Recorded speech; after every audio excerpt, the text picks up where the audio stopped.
esta presentación, bueno, pues también no omito señalar un agradecimiento a cada uno de los miembros del Congreso Internacional de Química y Biotecnología que se está celebrando precisamente en ese hermano país latinoamericano que es Ecuador. Enhorabuena, felicidades para cada uno de ustedes, ¿verdad? Por este evento y esperamos que, bueno, los frutos han sido significativos. Hay que continuar y dar el siguiente paso con un siguiente evento. La plática va a estar intitulada ¿Hacia dónde vamos? La reconversión de la agricultura de zonas áridas y desérticas. El nombre de un servidor, bueno, ya fue pronunciado. Edgar Omar Rueda Puente, ofrezco los servicios profesionales en el Departamento de Agricultura de la Universidad de Sonora. Ya entrando al tema, bueno, quiero comentarles, miren, el año 2020, sin duda alguna, fue muy complicado, extremadamente complicado para todo el mundo. Según historiadores, filósofos historiadores, pues se le ha denominado como el año del cisne negro. Y esta denominación, bueno, perdón,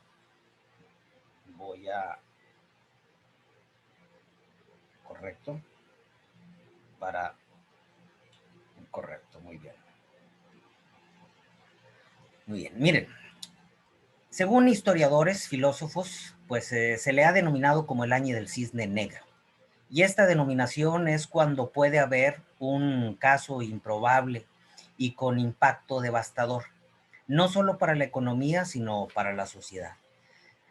Pero con todas estas discrepancias que han sido leídas y escuchadas en los diversos medios de comunicación, pues lo revelan como el año del rinoceronte negro, pues al parecer ya estaba previsto este fenómeno y precisamente con impactos devastadores en la economía y en la población humana.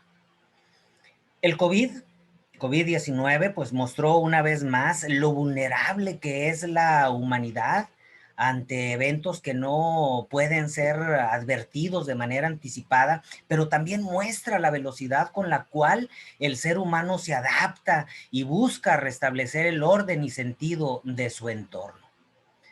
El sector agroalimentario es un ejemplo de esta resiliencia frente a los eventos poco probables a nivel global. El mayor temor de algunos organismos internacionales era que la crisis originada por la pandemia, pues repercutiera en el abasto de alimentos a nivel global.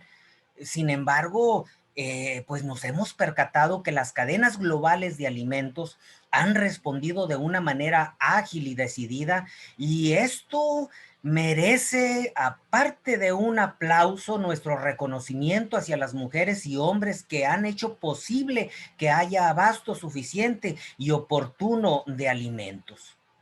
En esta diapositiva muestro cuánta superficie agrícola tenemos en el globo terráqueo. Muestro también cuánta de ella es la que se está en uso, sobre todo que se dirige para temporal y riego. Muestro algunas cifras comparativas con relación a dos países, Estados Unidos y este continente, perdón, de Asia. Y estamos percatándonos que año con año, alrededor de un 12% de superficie agrícola es la que se está incrementando en esta superficie agrícola en uso en todo el globo terráqueo. En México, bueno, pongo algunas cifras, ¿verdad? Relacionadas con nuestros el hectariaje que tenemos con un sistema de riego, pero también en temporal. Y en Ecuador, Bueno, pues en Ecuador, ¿qué es lo que ha estado ocurriendo con toda esa superficie? Yo creo que también merece nuestro reconocimiento todo ese sector, todos esos productores, sobre todo porque esas 5,000 hectáreas que tienen en el país de manera productiva, pues mira que juegan un papel muy importante en estos eventos como el que estamos viviendo. Hay algo muy importante que debemos de entender y es que antes de la pandemia la agricultura a nivel mundial ya venía transformándose. ¿De qué manera? ¿Cómo? Bueno, un término que debemos considerar en la presente plática es la de reconversión, la cual es el proceso de modernización o de transformación de un sector empresarial, en este caso el agropecuario, con el fin de mejorar su rendimiento o de adaptarlos a la demanda del mercado. ¿Sí? Aquí es importante indicar que no solo el factor externo comercial es uno de los que generan cambios en un sector. Puede haber otros de otro índole, como es el abiótico, la salinidad, cómo los suelos salinizan,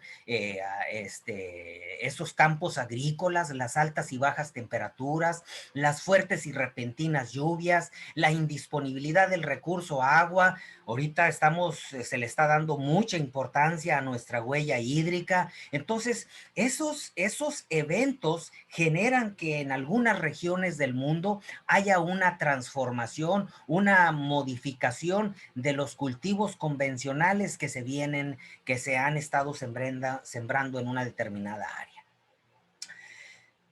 Asimismo, con base al título de la plática, bueno, quiero indicar que brindaré un panorama actualizado para todos los tomadores de decisión sobre el entorno económico y agropecuario.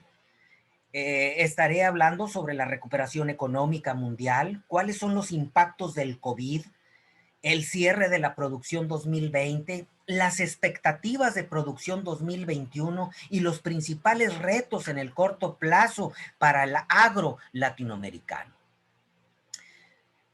Cabe indicar que esta plática ha sido previamente mostrada a productores agropecuarios de países latinoamericanos. No mostraré toda la plática que fue ofrecida, pero sí daré algunos datos relevantes.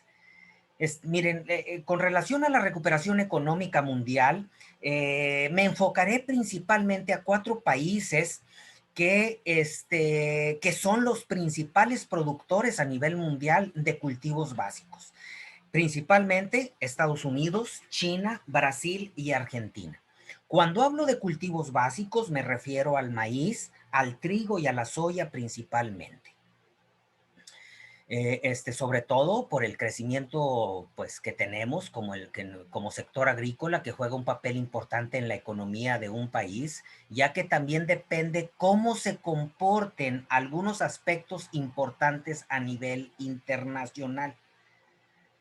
Quiero agradecer al ingeniero agrónomo Celina Mezquida, una agrónomo argentina, que es quien ha proporcionado una gran parte de esta información que estaré proporcionando en la presente plática.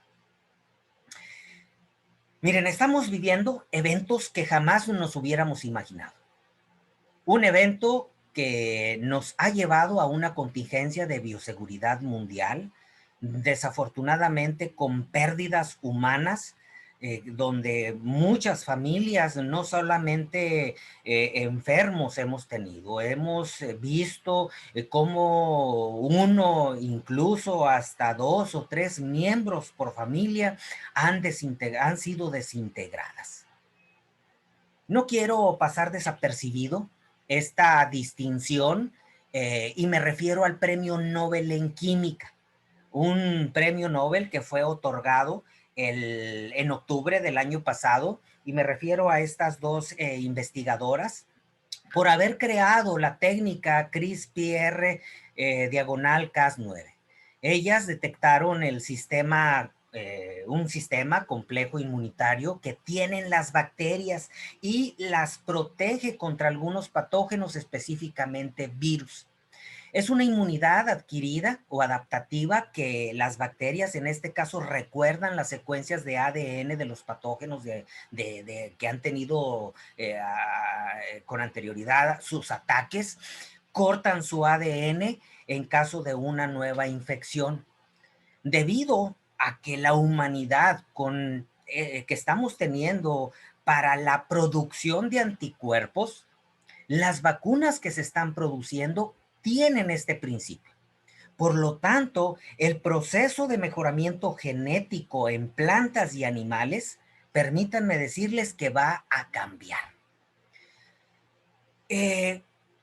Bueno, esta técnica sin duda está incluida en el funcionamiento o en la creación de la vacuna. No voy a meterme mucho sobre cómo fue creada esta vacuna, ¿correcto? Pasaré directamente a un tema que nos atañe y es precisamente con la economía mundial. Miren, aquí en esta gráfica del lado derecho inferior podemos percatarnos que en el año 2020, que fue cuando nos atacó, nos llegó esta pandemia, pues la economía en cada uno de los continentes fue afectada de manera significativa. Desde mediados del año pasado, ya se estaba pronosticando cómo la economía a nivel mundial sería afectada. Entre los pronósticos que se estaban difundiendo es que esta pandemia iba a afectar la economía mundial en un menos 4.9%. Este nivel no lo habíamos tenido desde 1923 con una etapa denominada como la Gran Depresión. Ese pronóstico para el caso de la República Mexicana, en el 2018, bueno, veíamos que traíamos un incremento de nuestra economía con 2.2%. En el 2020, el pronóstico que estaba previsto para la República Mexicana era de un menos 10.5%. Esos eran los impactos que íbamos a tener por parte del COVID, de la pandemia. En el 2021, bueno, pues difícilmente iba a haber una recuperación. México, es muy importante indicar en esta nota, donde indico que en México en sus últimos 30 años no hemos podido superar un crecimiento por arriba del 3.3%. Entonces surge una pregunta, ¿es cierto estos pronósticos? Estos pronósticos que se estaban viendo en el mes de marzo, en el mes de abril, de mayo, todavía andábamos un poquito con esa información de que íbamos a regresar al cabo de un mes o de 2 meses. Acabamos de cumplir un año y todo indica que después de todo este tiempo y con las medidas de bioseguridad internacional, los números van hacia la baja. ¿Sí? Entonces, eso es bastante bueno. Al principio de la presentación, indicaba que uno de los temas a tratar es qué está pasando con Estados Unidos y el COVID. ¿Correcto? Entonces, enfocaré la atención a qué es lo que sucede con Estados Unidos. Podemos apreciar que en Estados Unidos los números actuales coinciden con el mes de octubre, ¿sí?, del año pasado. Y esto definitivamente impulsará el crecimiento de cada uno de los sectores productivos. Sin duda, todos esperamos que se termine esta pandemia, pues el distanciamiento social ha generado un desbalance en cada uno de los sectores. La vacunación está jugando un papel sumamente importante. Estamos hablando que en Estados Unidos se están aplicando alrededor de 2 millones de vacunas diarias y urge que Estados Unidos avance en este proceso, que repercuta en el resto de las naciones. Todas las naciones están obligadas a que la vacunación sea simultánea. De lo contrario, estaremos provocando mutaciones y por consecuencia nuevas vacunas para una raza en particular. Miren, en esta diapositiva muestro cómo actualmente estamos corriendo de la pandemia, pero por otro lado nos azota la crisis económica. ¿Sí? Hay naciones que con base a sus bolsas de ahorro están apoyando a sus distintos sectores productivos, pero en naciones como la nuestra, muchas empresas se han visto afectadas, sobre todo aquellos negocios que tienen que ver con, con los que establecen vínculos estrechos entre personas, gimnasios, restaurantes, hotelería, no se diga el empleo informal. Entonces, cada país está obligado a salir de esta situación. Ningún país ha quedado exento de toda esta pandemia de 2020. En Europa versus América, el impacto pues fue diferente. Y entre países de ese continente también se ha vivido lo mismo. Miren, aquí en Latinoamérica no fue la excepción. Todos los países se vieron afectados en su economía. Correcto. Aquí en esta imagen podemos percatarnos cómo para el caso de Perú, estamos hablando de un menos 12% el impacto en su economía. Sí, y estamos hablando que para el 2021 este país debe incrementar en un 7.4% su economía. Para el caso de México, pues estamos hablando que no fue un 10.5, fue un menos 10, pero bueno, independientemente de ello, es un impacto sumamente muy fuerte. Y bueno, los efectos, digo, el restablecimiento que esperamos en este año, pues debe de ser entre 3.7%. Estados Unidos, algo muy importante que tiene es que acaba de aprobar una ayuda de 1.9 trillones de dólares a sus habitantes. Recordemos, o es importante de notar que Estados Unidos tiene un 50% de población en estado de pobreza, pero esta pobreza no es igual a la que tenemos en los países latinoamericanos. Entonces, debemos reconocer que esta situación de la pandemia en algunos países que dependemos de la importación de cultivos básicos ha venido agravando cada vez la situación de dependencia. Aquí cabe indicar que cada país tiene registrados cuáles son sus cultivos básicos de alimentación y aquel que tenga una dependencia de esos alimentos, es decir, que importe por arriba de un 25%, según la ONU, en su última declaración es que debemos trabajar al respecto. Entonces, nosotros, por ejemplo, para el caso de México, dependemos un poco más del 40%. ¿Qué pasa con la nueva administración de Estados Unidos? Si recordamos, entre Estados Unidos y China, en la administración del señor Trump impuso fuertes aranceles a China. Pues acorde a la Secretaría del Tesoro, la nueva secretaria, la señora Janet Yellen, ella ha manifestado que por el momento estos se van a quedar todavía a trabajar, impuestos estos, vaya la redundancia, estos impuestos. Aquí recalco, ¿verdad?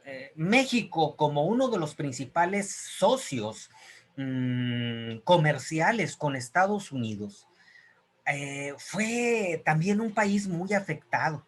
Estamos hablando que los aranceles impuestos fue de un 92%. Cada una de todas las exportaciones que hicimos hacia Estados Unidos, estamos hablando que el 92% fueron inspeccionadas. México, como su principal socio en la importación y exportación, si le pusiera esa política espejo, nos llevaría a otra situación. Entonces, es muy importante. Todos estos aspectos juegan un papel muy importante en una reconversión. Otro punto importante que hay que señalar es bueno, la nueva administración está evaluando, aquí indico con una flecha amarilla, si continúan o no con esos aranceles a China. Estamos hablando, ¿verdad?, de ese, enfatizo, ese apoyo que tiene Estados Unidos y que pues juega un papel muy importante para salvaguardar la soberanía económica de su país. Y ellos pretenden que a finales del 2021 puedan levantar sus impuestos. ¿Qué está pasando con el dólar? Recordando cómo fue el comportamiento a final del año anterior del dólar, pues se apreció que se vino devaluando paulatinamente a finales del año 2020.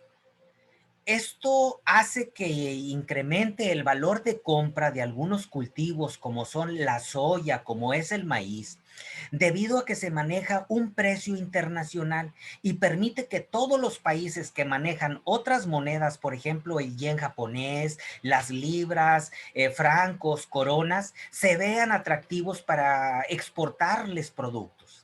Recordemos que en materia de mercado, cada país está viendo qué expectativas le permiten un ingreso de capital. El dólar débil puede o no continuar, pero en esta figura podemos apreciar que ligeramente ahí va hacia arriba, va hacia arriba. En materia agropecuaria, afortunadamente, algo que tiene Estados Unidos es que maneja grandes cantidades de reserva de materia prima. Estamos hablando de cultivos como son maíz, soya y trigo principalmente. Y eso lo fortalece como nación y le permite, déjenme decirles que si algo tiene Estados Unidos, es que aparte de tener grandes volúmenes de reserva, es que todavía se dan el lujo de exportar a otros países. Por ejemplo, México ocupa el primer lugar en la importación de maíz a nivel mundial y precisamente de Estados Unidos. Estados Unidos desea rápidamente recuperarse de esta pandemia, pues es una fortaleza que le va a permitir invertir en el desarrollo como país. En esta figura vemos cómo el CRB Index significa el incremento o decremento del valor de los alimentos. En Ecuador y en cada uno de los países debemos de tener un índice de precios al consumidor con relación a el índice de precios, ¿verdad?, de los alimentos. Ahorita lo vamos a discutir un poquito más adelante.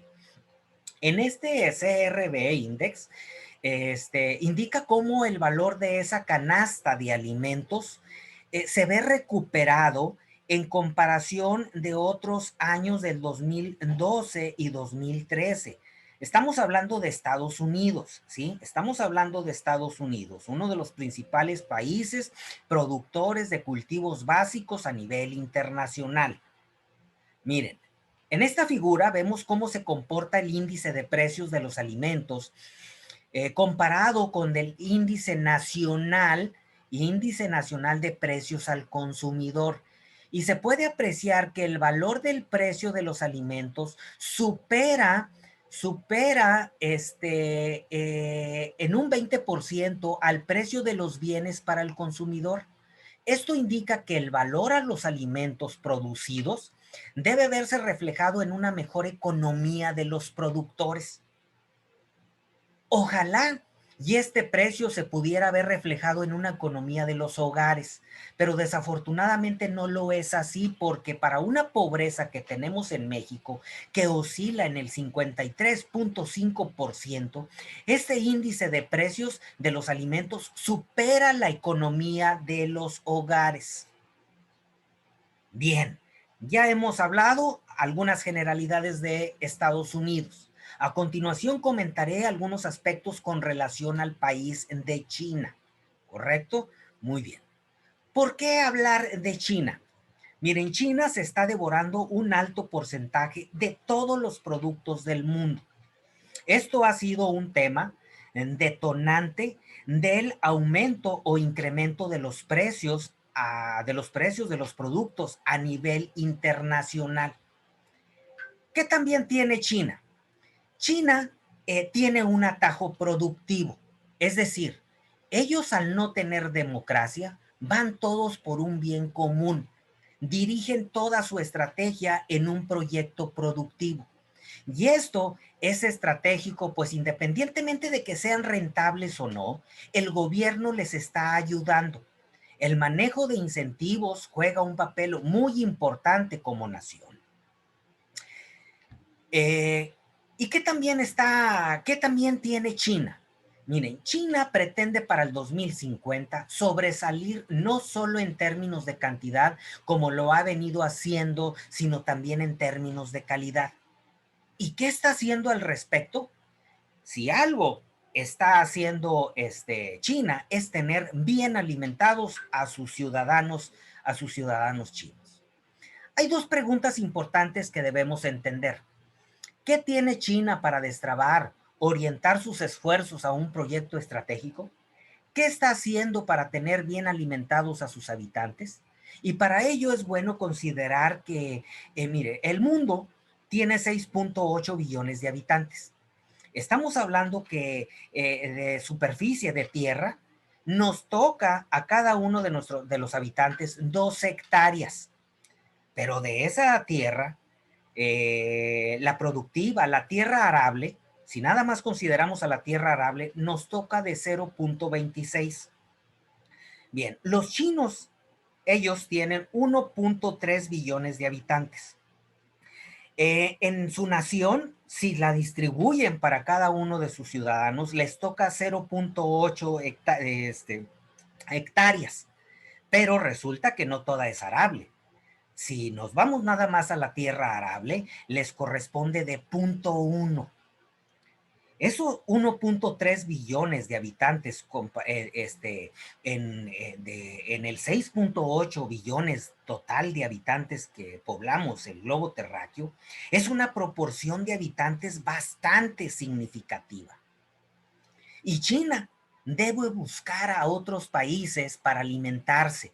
Y los principales productos son soya, maíz, trigo, principalmente. Y cada vez más, déjenme decirles, va a necesitar más producciones. Y estas importaciones son una oportunidad para nosotros como países productores agrícolas, que buscamos una oportunidad en las exportaciones. China produce mucho país. ¿Qué cultivos? China produce mucho país. Es el segundo lugar a nivel mundial productor de maíz después de Estados Unidos. Ellos están produciendo alrededor de 260 millones de toneladas, pero consumen 278 millones de toneladas. Entonces, desafortunadamente, China, algo que tiene a diferencia de otros países, es que no es un país transparente en sus necesidades comerciales con los países de donde importa, o al menos así lo hace ver a nivel internacional. Esa falta de transparencia permite que los demás países estén con las preguntas, me refiero a los países que le venden, como no hay una transparencia por parte de China, se estén preguntando, ¿qué China ahora quiere? ¿Cuándo China necesita o cuándo no requiere? ¿Y por qué esa apreciación? ¿Por qué ese concepto se le tiene a China de que no es un país comercialmente transparente? Miren, como un país que en algunas ocasiones ha caído en conflictos de mercadeo con muchos países, no quiere exponerse a que los países que le venden, puedan unirse e incrementar el precio de venta. Entonces, es una estrategia protegiendo su economía. ¿Sí? Eso es algo muy, muy interesante, este fenómeno que ocurre precisamente en China. En los últimos años, China ha tenido estabilidad en su producción de maíz y algo muy interesante que tiene China es que esos grandes volúmenes le permiten también producir etanol, pero también a la vez exportar. Ahorita más adelante vamos a estar viendo sobre la importancia de la extracción del etanol en maíz y cómo juega un papel muy importante en la economía de estos países. Sin embargo, bueno, como su población ha ido incrementando, sus volúmenes de almacenaje y producción se han ido a la baja. Y en esa situación, ¿verdad? Ha provocado que en tiempos actuales, pues los volúmenes se estén incrementando de importación, me refiero, se estén incrementando año con año. Entonces, algo muy importante. China es un fuerte productor, pero también es un fuerte importador. Estamos hablando de que este país, China, en el 2013 importaba 5 millones de toneladas de maíz. Actualmente importa, fíjense, de Estados Unidos 22 millones de toneladas. Y todavía de Ucrania importa 4 millones de toneladas. Eh, ¿Qué más? ¿Qué más tiene China? Miren, si yo soy un productor de huevo, me sale más económico importar en lugar de comprársela al productor chino. Aquí en esta gráfica muestro en esta flecha color rojo cómo los costos de producción y ponerlo, el costo de producción de un chino y poner su producto en el mercado, en uno de los mercados más representativos de China, le cuestan $437 la tonelada. Pero el precio del maíz importado de Estados Unidos y puesto en un puerto chino le cuesta $300 la tonelada.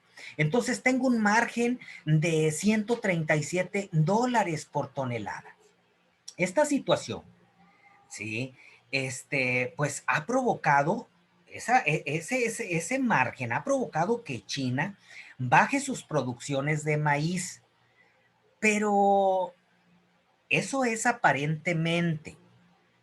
Eso es aparentemente nosotros como países, como ciudadanos, como productores agrícolas, desde el punto de vista externo. Algo, algo estaba ocurriendo en China o algo ha estado ocurriendo en China sin darlo a conocer. Y la pregunta es, ¿qué ha estado sucediendo en China para que esté importando grandes cantidades precisamente de maíz y no de maíz, también de soya principalmente? Miren, ¿por qué esas grandes sumas de importación? China tuvo una peste porcina que inició en el 2015 y se agravó en el 2016 y 2017. Ellos producían, toda su producción de porcícola era en un 92% era de traspatio. Y ese manejo, ese sistema de producción de traspatio fue un foco de infección significativo, pues no había un control de calidad en su producción. Y cuando arribó esta enfermedad, pues se implementó un programa de erradicación de producción de cerdo a nivel de traspatio. ¿Sí? Eh, este nuevo sistema, me refiero a un sistema de producción estabulada en comparación del erradicado, de que es el de traspatio, pues demanda una dieta diferente a base de harina de soya y pasta de maíz.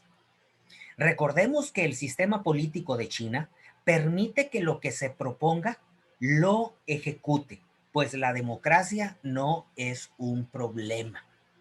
Actualmente las importaciones de carne de cerdo se ha incrementado por causa precisamente de la fiebre porcina. Vemos aquí cómo pues, se han ido incrementando y más de manera enfática con esta pandemia. Muy bien, considerando lo anterior indicado, primero con Estados Unidos, luego con China, ahora dirigiré la atención a ese mercado que se da en América Latina y lo abordaré en tres partes.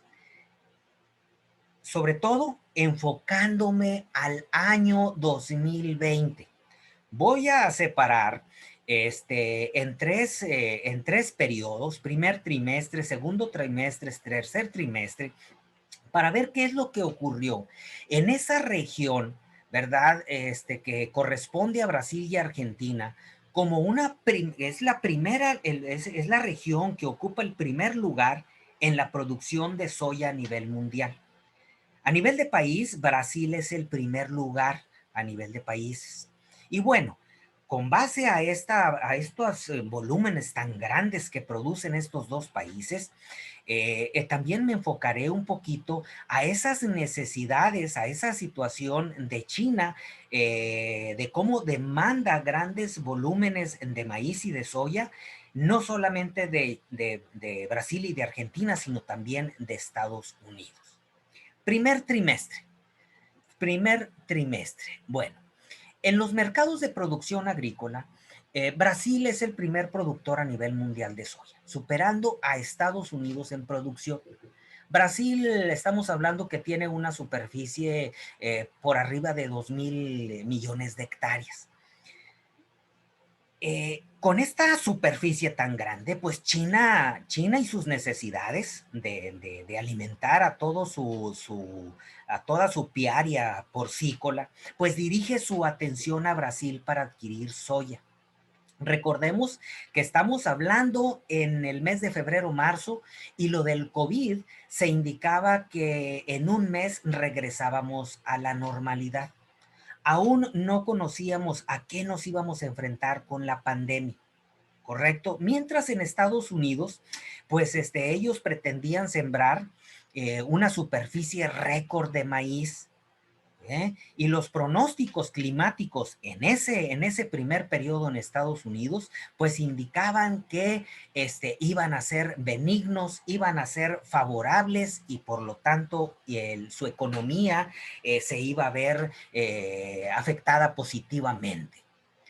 Una de las ventajas que tiene Estados Unidos es que su Departamento de Agricultura ofrece reportes mensuales sobre el comportamiento de sus presupuestos y de sus estímulos. Esta situación en países como América Latina, ¿sí? Perdón, de México hacia abajo, pues no ocurre lo mismo. Estos informes generan, al no dárselos al sector productivo mes con mes, como lo hace Estados Unidos, pues genera incertidumbre a los productores sobre un pronóstico de los productos.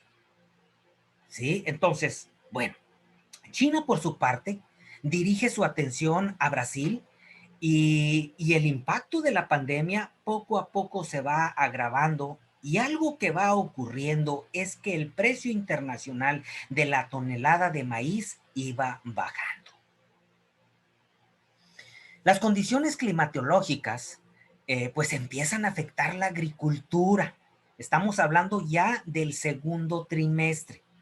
La primavera se torna lluviosa, y ese pronóstico de Estados Unidos, que tenía contemplado pues tener un récord de siembra de maíz, pues se ve afectado. El verano se vuelve seco, y las expectativas de lo que se había planeado al inicio empieza a derrumbarse. Aquí algo muy importante, lo indico con flecha amarilla: China empieza a interesarse, algo muy curioso, empieza a interesarse por comprarle a Estados Unidos, y también a la par Brasil embarca todo, hasta lo que no tiene, para venderle a China.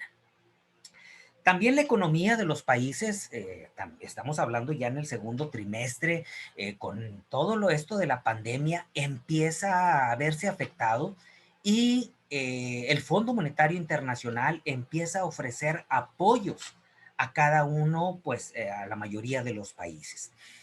En esta diapositiva muestro cómo el maíz se vio favorecido, entra nuevamente, entra afectado positivamente, pero cae paulativamente. Ya en el tercer trimestre ocurren cambios en Estados Unidos. Estamos hablando que Iowa, un área que representa el 15% de su producción nacional, pues se ve afectada. principalmente de maíz y de soya. Y si ustedes recuerdan, en una de las diapositivas anterior, les decía que China, aún con los aranceles impuestos de Estados Unidos hacia China, pues independientemente de eso, aprieta con comprarle, adquirirle maíz a Estados Unidos. Estos efectos de reducción de superficie en Estados Unidos y su producción repercute para que el precio internacional se incremente en maíz y soya y otros tipos de materias primas. Los países en esta diapositiva muestro cómo están en color azul celeste, pues aquellos los que son más importadores. Recordemos que México no solamente es un fuerte productor, sino que también es el primer país a nivel mundial importador de este cultivo y precisamente procedente de Estados Unidos. Ok, ¿cuál es la distribución del balance de maíz en Estados Unidos? Miren, todo el maíz que produce Estados Unidos tiene un uso y lo dirige precisamente para alimento, para su ganadería, para etanol. El etanol juega un papel muy importante en toda la gasolina que genera Estados Unidos, el 10%. Toda la gasolina de Estados Unidos tiene un 10% de etanol en sus exportaciones y para uso industrial. Estamos hablando que el número de cabezas de animales en esta primera columna está en orden, pues tiene aseguradas las 143 toneladas para consumo de ganado. Sí, entonces estamos hablando también que para el etanol, de toda esa reserva que ellos tienen, sí, estamos hablando pues de 38 millones de toneladas, un tercio de su producción la dirige para producción de etanol. Aquí es importante, reitero, ¿verdad? Que toda su gasolina tiene el 10%. En el apartado de exportación se ha incrementado en un 68% a China, en un 68% a China, y bueno, pues lo que es el uso industrial.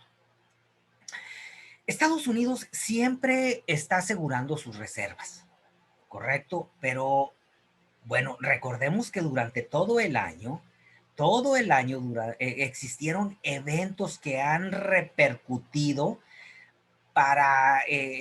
con relación a sus reservas, a esa salvaguarda que tiene como nación para sus cuatro sectores importantes que en la diapositiva anterior mostré. Y bueno, esos eventos que repercutieron en las reservas, pues fue el dólar, el clima y la pandemia principalmente.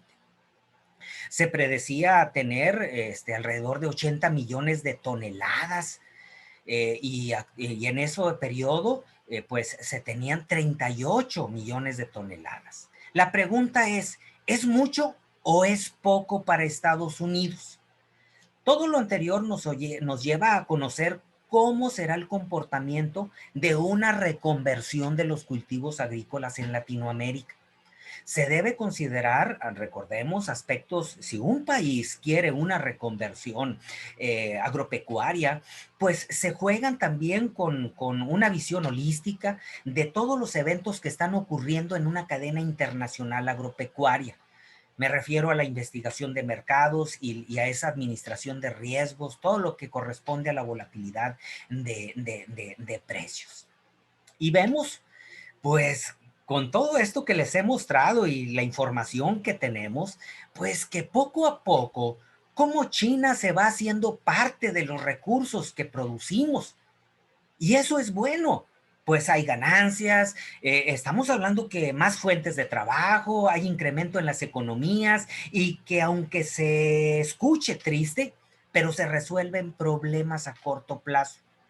Y un ejemplo lo vemos en esta obra escrita, en esta diapositiva, escrita por estos autores, Juan Pablo Cardenal, entre uno de ellos, que trata sobre la silenciosa conquista china.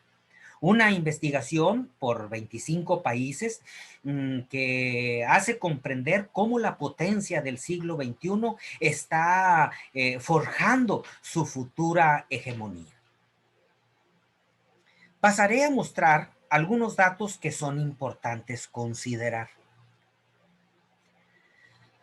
Eh, bueno, en esta diapositiva muestro cómo es el comportamiento del sector agropecuario a nivel mundial.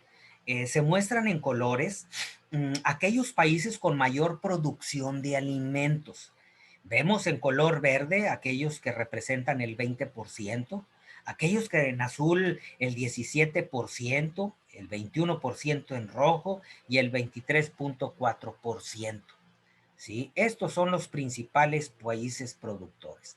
Aquí podemos ver cómo nuestro país posee un lugar importante en la economía mundial, pues más de 160 países, fíjense, 160 países consumen productos cultivados en México, colocándose en el 11º lugar mundial en producción alimentaria. Además, bueno, México tiene un lugar destacado en la producción y venta de aguacate, maíz, frijol, chile, brócoli, cebolla y arroz. También destacamos en la producción y venta de tomate, oleaginosas, aguacate, frijol, chile, brócoli, cebolla y arroz principalmente. Previo a la pandemia, pues los gobiernos cuando tratan de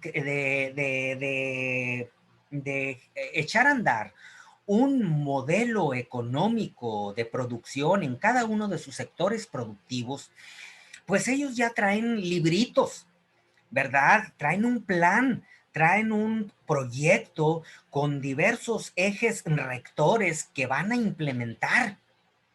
Sin embargo, con esta pandemia a la cual nos vimos sujetos, cuando creíamos que teníamos todas las respuestas, de pronto cambiaron todas las preguntas. Hay esta frase célebre de este señor Mario Benedetti. Y para ello, pues es muy importante, es de suma importancia analizar si queremos una reconversión. Es muy importante analizar qué es lo que hemos hecho de nuestro sistema agroalimentario. Es decir, qué tanto hemos protegido la salud de los recursos naturales, cómo estamos utilizando nuestro sistema tierra. En esta diapositiva, en esta imagen, voy a mostrar 5 columnas enfocándome a ese global, a esa tierra libre de hielo y que estamos hablando de 130 millones de kilómetros cuadrados. ¿Cómo está distribuida con las actividades antropogénicas? Y vemos que en la primera columna, el 1% le corresponde, miren, nosotros a veces nos asombramos con el ver que ciudades demasiado grandes, con una infraestructura impresionante en Nueva York, Ciudad de México, con sus grandes carreteras, con toda su infraestructura. Pero esta superficie, si juntamos todas las comunidades urbanas y rurales, no superamos el 1%. Con relación al 12%, fíjense, estamos hablando del 12%, estamos hablando que el 2% lo dirigimos a tierras de cultivo que son irrigadas y un 10% que son de temporal. Vamos a grabarnos este dato de esta segunda columna porque con base a esta segunda columna voy a dirigir toda la atención en las subsiguientes diapositivas. El 37%, del 30 al 37%, lo dirigimos al sector pecuario.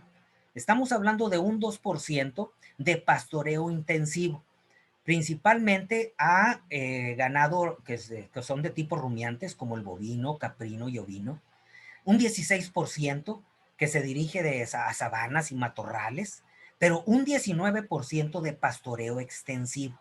Todas estas tres sistemas de producción, estamos hablando de un 37%. Con relación a las plantaciones forestales, estamos hablando de un 20% media. 2% de plantaciones forestales y con un 20% dirigido a la producción de madera principalmente. Los ecosistemas, estamos hablando de un 28% con un uso mínimo de 7% de uso antropogénico, un 9% de bosque donde no hay, el hombre no ha puesto sus manos, y hay otro 12% donde el ser humano no los está explotando, desiertos, dunas y playas principalmente. Muy bien, en esta segunda columna, miren, resulta, ¿ok? Resulta que del 37%, recordemos, 37% de esta tercera columna, perdón, que se dirige a la ganadería, el 86% de la ingesta animal se compone de insumos que no son de consumo humano, me refiero a forrajes. Entonces estamos hablando que una tercera parte de lo que se produce en una agricultura irrigada y de temporal se dirige para alimento humano, del cual el 72% es para animales monogástricos, aves, cerdos, lo que significa que para producir alimento no pecuarios, no solo el 37%, sino que hay que sumar el 4% de esta agricultura que se dirige a lo pecuario, lo que significa hasta un 41%. Correcto. Todas estas cosas son bastante importantes porque nos van a estar invitando a que vayamos en un conjunto de datos analizando hacia dónde debemos de dirigir nuestros sistemas de producción, llámese el agrícola, llámese el pecuario e incluso el acuícola y también el forestal. En esta figura me parece muy interesante e importante analizarla porque hay dos periodos que son estudiados. ¿Sí? Estamos hablando de estos dos periodos que corresponden de 1960 a 1990 en barras azules y de 1991 al 2018 en barras cafés. Entonces podemos apreciar que la población se ha reducido. En esos primeros 30 años, en comparación de los siguientes 30 años, la velocidad de crecimiento poblacional pues se ha visto disminuida. Pero ¿qué pasa con nuestro sistema agrícola? ¿Qué cultivos son precisamente los que aquí vemos? Cereales, raíces, legumbres, nueces, oleaginosas, hortalizas. En estos dos periodos se han visto afectados o favorecidos. Para el caso de las fibras, acá en esta parte donde estoy señalando, pues vemos que en el primer periodo era un producto, un tipo de productos que los consumíamos. Y en el segundo periodo estamos hablando de que no le estamos haciendo mucha caso. ¿Qué sucede con esto?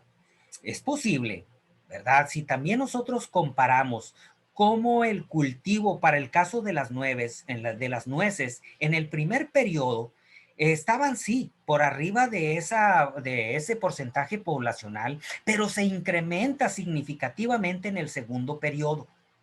¿Qué significa esto? Quizás posiblemente también con las oleaginosas, con los cereales, ¿verdad? Es posible que la mentalidad poblacional esté cambiando su forma de alimentar. Es posible, ¿sí? Bueno, ok. Algo también, otra figura significativa es la de rangos de conversión alimenticia. Es decir, cuántos kilogramos de alimento necesitamos para que un animal produzca carne. Y aquí podemos percatarnos cómo el caso de los bovinos necesita hasta 9 kilogramos necesita 9 kilogramos de alimento para producir 1 kilogramo de carne. Acá, por su parte, los pollos son más eficientes. Estamos hablando que casi le llegan a 2 kilos de alimento por uno.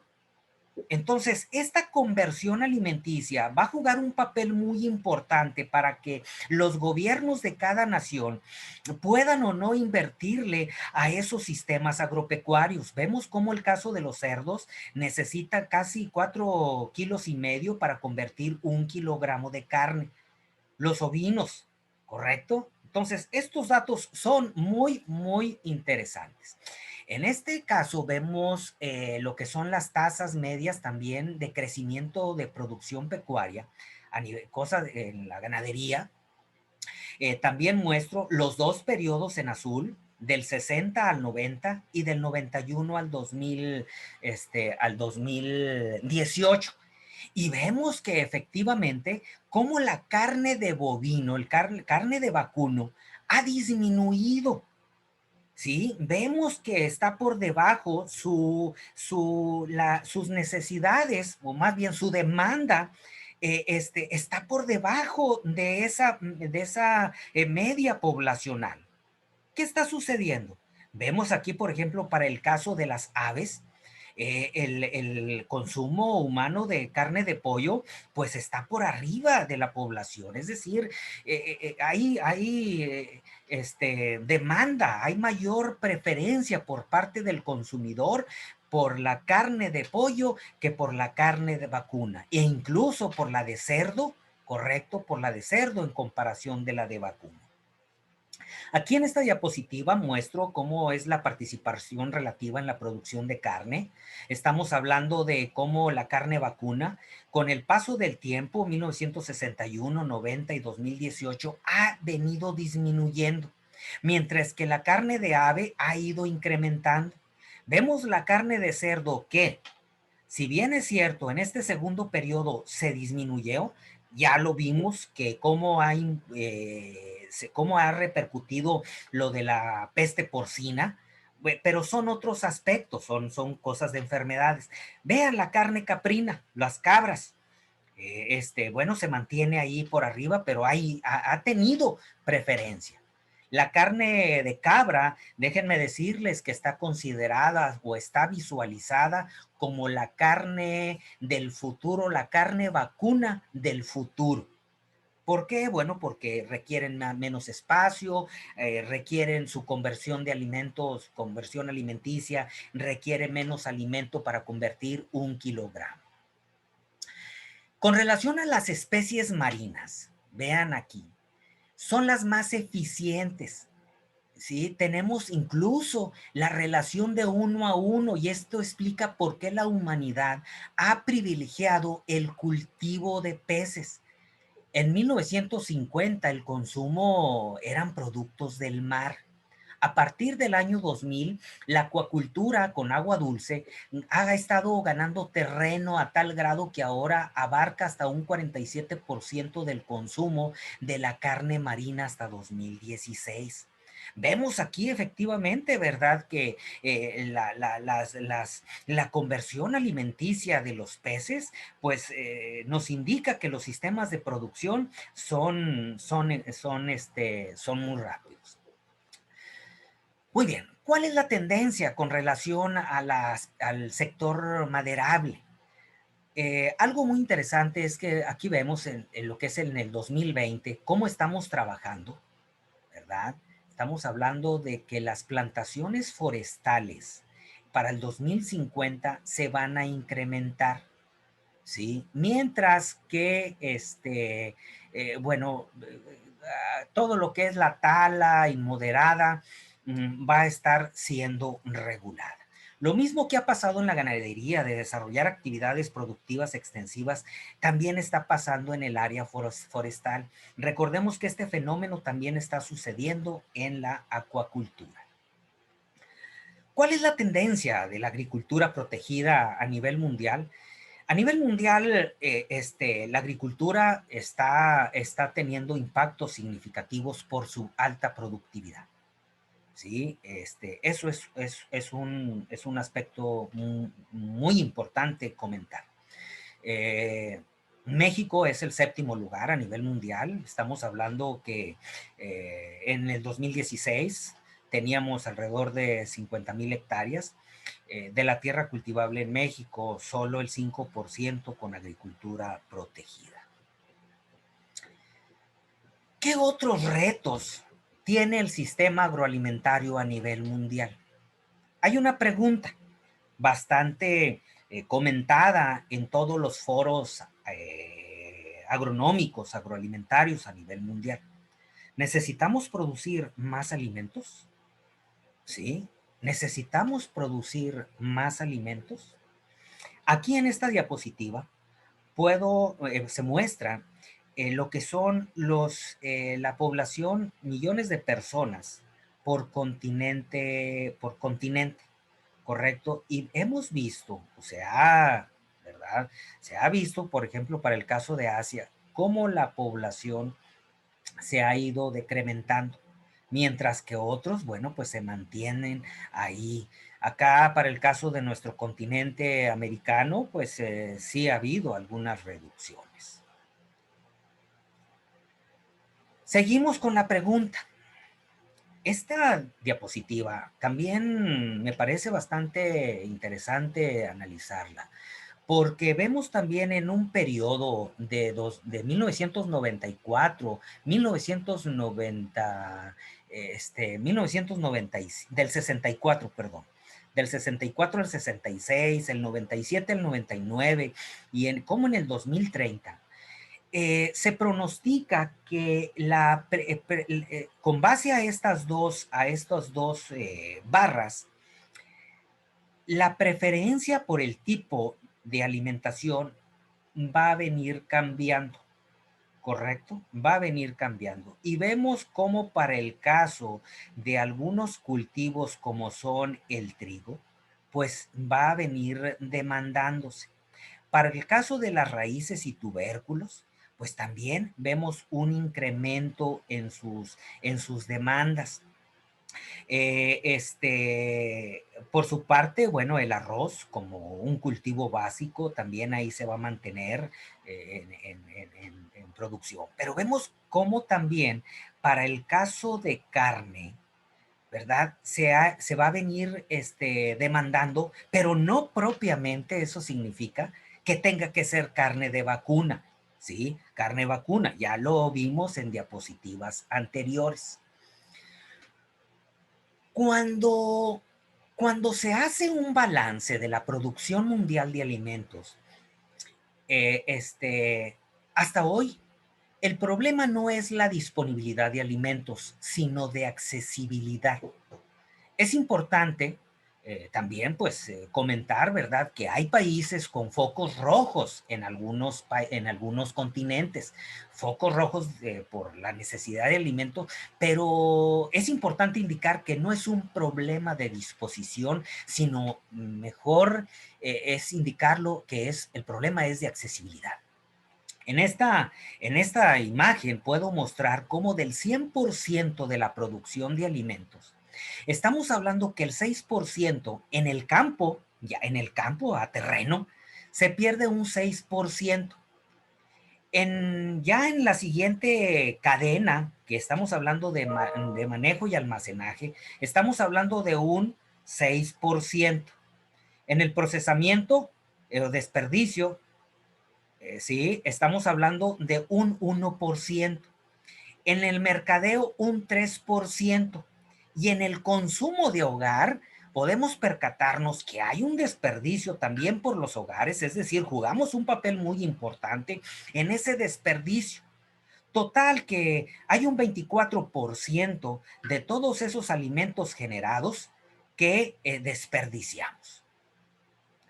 ¿Sí? Entonces, eso es muy importante de notar, es muy importante de notar. Otro aspecto es que lo paradójico es que ya es un alimento producido, sobre todo con muchos gastos de insumos, y representa, como aquí lo muestro con cursor, de un 8 a un 10% de emisiones de gases efecto de invernadero. Entonces el reto no es producir más alimentos, sino cómo ser más eficientes en el cuidado de ellos. Con base a lo anterior, ¿verdad? Necesitamos producir alimentos considerando la salud del planeta y la salud humana, pues el 23% de las emisiones antropogénicas son gases efecto de invernadero, principalmente de la agricultura, ganadería y silvicultura. Vemos aquí cómo el dióxido de carbono, ¿verdad?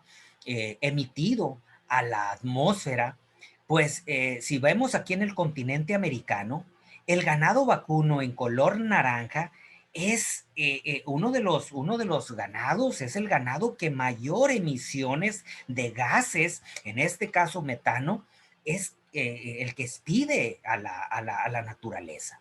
Enseguida está también, perdón, el ganado lechero, ¿verdad? El cerdo también juega un muy importante, pero vemos la emisión de gastos, de gases que produce el ganado vacuno en comparación de la cabra. Entonces, todos estos datos que previamente he venido comentando y aunado a esto que estoy mostrando, pues definitivamente están metiendo ruido de un análisis profundo sobre la reconversión de los sistemas agropecuarios. Muy bien. Hay bases de datos donde nos indica que ese 37% y que como un 100%, el 62% está representado por el ganado vacuno, sobre todo por fermentaciones entéricas, residuos de rumiantes y manejo de estiércol. ¿Sí? Entonces, cuando hablamos de la fertilización, por ejemplo, porque se dice, que la fertilización también es un sector, es un área que también emite gases a la atmósfera, pues en realidad, miren, déjenme decirles que las fertilizaciones químicas representan el 13% de gases, mientras que para el caso de ganado vacuno, pues son mínimas, ¿sí? Entonces, muy importante. Muy bien. Otros aspectos que deben ser considerados en un análisis sobre el rumbo de la agricultura, pues estamos hablando de la macrobiota, ¿sí? Sí, recordemos que el hombre, cada vez que se está expandiendo sus áreas, eh, deforestando o ampliando sus zonas conurbadas, está deforestando. Y eso está generando que los microorganismos que de manera homeostática están trabajando, están ahí en su naturaleza, pues estamos alterando, permitiendo que la generación de enfermedades zoonóticas, como es en este caso la del coronavirus, donde con base a los estudios, pues se indica que viene precisamente del murciélago. Bueno, no puedo omitir también las alteraciones por los pesticidas. Este es otro sector bastante importante. Esta diapositiva, esta imagen, juega un papel muy importante también en el análisis de esos tomadores de decisión, porque la microbiota que está presente en los suelos juega un papel muy importante como un indicativo de la salud de los suelos, déjenme decirles. Así como tenemos nosotros un seguro para los carros, un seguro para nosotros, para las personas, un seguro para un sistema de producción agrícola, el futuro que nos viene, pero ya, si no es que ya, es que con base a esta imagen podemos apreciar cómo un suelo que es trabajado de manera orgánica, ecológica, vemos aquí una gran cantidad de microorganismos benéficos en comparación de un suelo que se trabaja de manera convencional, ¿sí? Con puros pesticidas. Entonces, esto de los seguros ecológicos en los suelos es algo que ya se va a venir porque los créditos al sector productivo van a estar basados en qué tan sustentables estás manejando tu sistema de producción. Entonces, por todo esto juega un papel muy importante. En esta diapositiva muestro también cómo los alimentos más dañinos para el ser humano lo son también para la tierra. Miren, en el eje de las X vamos a ver el riesgo relativo de la mortalidad de los cultivos, de los productos que consumimos, y acá el impacto ambiental en el eje de las Y. Y nos percatamos que efectivamente la carne roja pues tiene un efecto significativo en la mortalidad, pero también tiene un efecto en el medio ambiente. La carne roja procesada, no se diga, están con números rojos donde tenemos que hacer caso a esos modelos de alimentación que tenemos. Por su parte, acá en esta parte, lo que son los nueces, los granos, los vegetales, pues tienen un efecto limpio sobre en la mortalidad y también en el impacto al medio ambiente. Hay otro sector que, bueno, en términos medios, las administraciones de cada nación va a estar dirigiéndole atención. Sí, ¿qué quieres? ¿Quieres controlar el medio ambiente o quieres salvaguardar pues la salud de tus poblaciones? A manera de conclusiones, pues comento que la producción de alimentos de manera intensiva, vegetal o animal, repercuten parcialmente de forma negativa a los sistemas humanos, a los animales, a los vegetales y a a la microbiota. Con la pandemia actual, la humanidad está tomando conciencia en su alimentación, pues desea fortalecer su cuerpo y sobrepasar las adversidades, como son las alteraciones fisiológicas en su cuerpo, ¿verdad? Hay otras preguntas, otros aspectos que es importante discutirlos. No quiero pasar los límites del tiempo que me corresponde como conferencista, pero está también la agricultura con organismos genéticamente modificados, ¿sí? Si es necesario o no trabajarlos. No quiero retirarme sin mostrar esta imagen de las instituciones que pertenecen el grupo de investigadores en el cual estoy inmiscuido. Estamos hablando de investigaciones a nivel mundial de diversos continentes. Tenemos un proyecto intitulado Alimentar la mente para combatir el hambre, intitulado, aunque se han hecho muchos progresos en la mitigación del hambre y la malnutrición a escala mundial, todavía estamos lejos de tener un mundo en el que toda la población esté libre de hambre. Es un proyecto sometido a la FAO y bueno, que por causas de la pandemia, pues está en pausa. Hay una premisa que tenemos como grupo de investigador y es precisamente resolver problemas mundiales aunado a la generación del conocimiento. Aquí podemos apreciar cómo una participación que hemos tenido es en una de las convocatorias del Reino Unido para atacar estos problemas que están indicados aquí. Viajar pero sin dañar el medio ambiente, prevenir la resistencia a antibióticos, asegurar el agua segura y conseguir que haya alimentos nutritivos sostenibles. Cabe indicar que la bioprospección, que consiste precisamente en diagnosticar, en hacer muestreos a diversos ambientes, pues Me refiero a muestreos de plantas.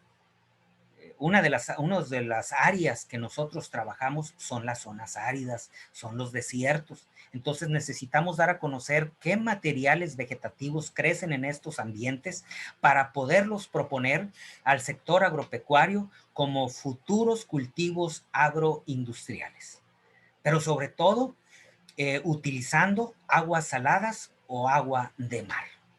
Aquí vemos una de las principales áreas de estudio, que es el desierto de Arizona, el desierto de Sonora, uno de los 10 desiertos más grandes del mundo. Estamos hablando de una superficie no mayor de 4,000 kilómetros cuadrados.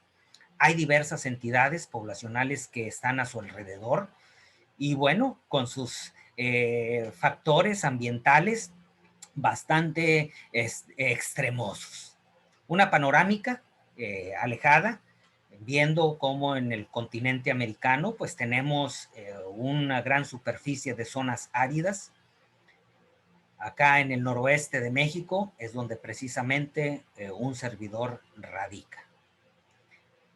Pues me da mucho gusto, gracias y bueno, pues ofrezco toda mi gratitud y felicitación a este magno evento y organizadores que es de biotecnología. Estoy a la orden, doctor Antonio Baque.